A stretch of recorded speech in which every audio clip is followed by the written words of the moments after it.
Creed 2 comes out this month, and I thought it'd be a good time to revisit all the Rocky films leading up to Creed 2. Here we go.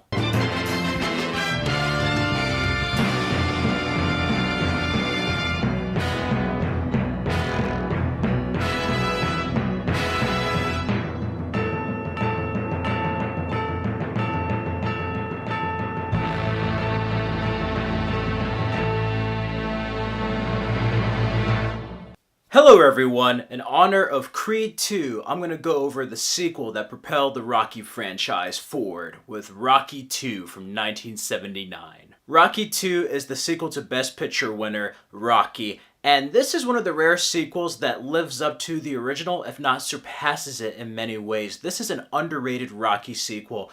I love all the Rocky films, but this is definitely an overlooked and underrated film. And Rocky 2 is the first time we have Sylvester Stallone direct a Rocky entry. They took a risk with him, much like they did in the first film. John Avildsen was going to come back to direct this. Instead, he had pre-production work on Saturday Night Fever.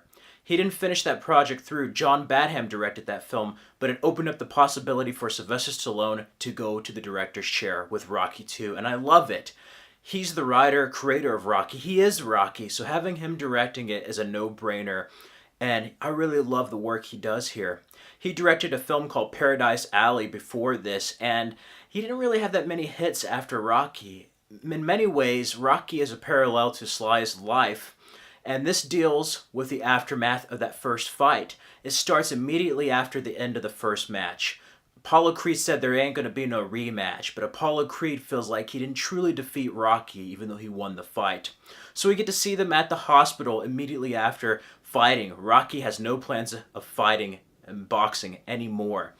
So you get to see them heal their wounds, and the beginning of this film is mostly Rocky trying to move on with his life. He proposes and marries Adrian in the first 15 minutes of the film, and I love this. You get to see what he does with his money, trying to move forward, but as always, without boxing, Rocky reaches a crossroads in life. You see him struggle to find a job. You find out he's illiterate when trying to do commercials. He just cannot get a break, and people soon forget the man who went the distance.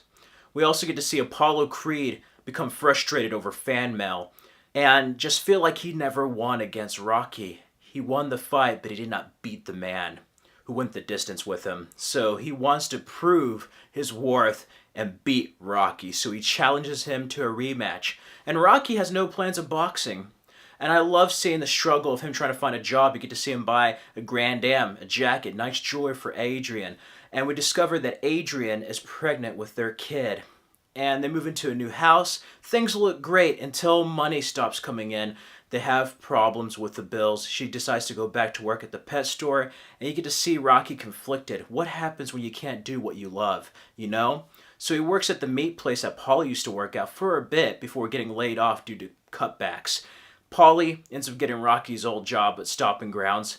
And Paulie's a much more calm character in this. He has some moments where he lashes out at Adrian, but he's a bit more balanced in this film. And I love seeing a different type of Rocky here.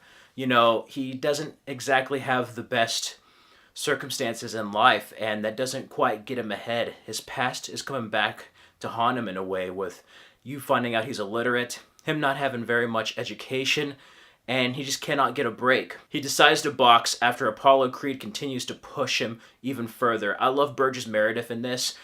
He's great as Mickey. They have many more scenes together. I love the scene at the staircase where he's asking for a job, and he's proving to Rocky, like, hey, you can't fight. You're blinded in one eye. And I love the part with the chicken Speed. He's just like, you're going to eat lightning and crap thunder, kid. I love that. And you also have Tony Burton as Duke, Apollo's trainer. I love Tony Burton as Apollo's trainer. He's really great in this, gets a larger role, and you get to see that father-son relationship that he has with Apollo Creed here. Above all, Rocky 2 is a tour de force, and who could forget the part where Adrian becomes ill? She has the baby, but is in a coma. So much emotion. And again, Rocky and Adrian's romance is at the heart of this, like the first film. She gets out of it, and I love it when she says win, and you have that training montage. Over 500 extras were used in Philadelphia for that widescreen shot. I love Sylvester Stallone's directing here. He really upped the ante, and in addition, Mickey trains Rocky to fight with his other hand and not be a southpaw, so they can switch it up, and he teaches him agility. So you get the famous rematch to end all rematches, and it's a great fight. Again, they improve upon everything they did in the first film. It's shot just a little bit differently. This is the first time we get to see slow motion sequences in a fight, unlike the first film. And as you all may know, Rocky wins, and I love that scene at the end. Talia Shire had another film commitment, so she couldn't film at the location at the time, so they had her watching it on TV during Christmas, and I just love that ending. She's like, "Yo, Adrian, I did it!" Everything about this movie, it brings everything you love from the first film and excels upon it in every way, whether it be the cinematography, the score by Bill Conti's fantastic again, the fighting, the makeup, the scope of it is much larger. They're actually able to afford extras, not only for the running scene, but also the fight. You actually get to see aerial shots in the stadium, in the arena where they're fighting. I love the stuff with the priest, him being blessed by the priest before he goes to fight. I just love all that stuff. And yeah, Rocky is an American tradition, and this is a sequel that proved that Rocky is a serious franchise that could go places. Rocky 1 didn't really invite a sequel. Rocky could have just been one film. But this sequel is welcome because it takes everything you love about the first one and improves upon it and advances the story forward. And even though it is kind of in a way the same thing over again, it doesn't try to do the same thing over again. It's a totally different monster onto itself, and I love this. It's no wonder Rocky continued on to such a great franchise and spin-off with the Creed films, and this is evidence of that. The Steadicam also gets some more usage, like the first film. And yeah, it's another knockout. 5 out of 5 and an A+. I love Rocky 2. If you've never seen any of the Rocky movies or sequels, go ahead and check them out. But Rocky 2 is vastly underrated. I mean, it gets its proper praise, but I feel like it's kind of overlooked with all the sequels that are talked about. Rocky 2 is actually a pretty damn good movie and measures up to the original. So that's my brief thoughts and review of Rocky 2. Feel free to let me know what you think about Rocky 2 down in the comments below. Again, you can follow me on the Stardust app at Fred Film Fanatic. Here are some more videos you can enjoy on my channel. And tune in next time for my review of Rocky 3 with the Eye of the Tiger.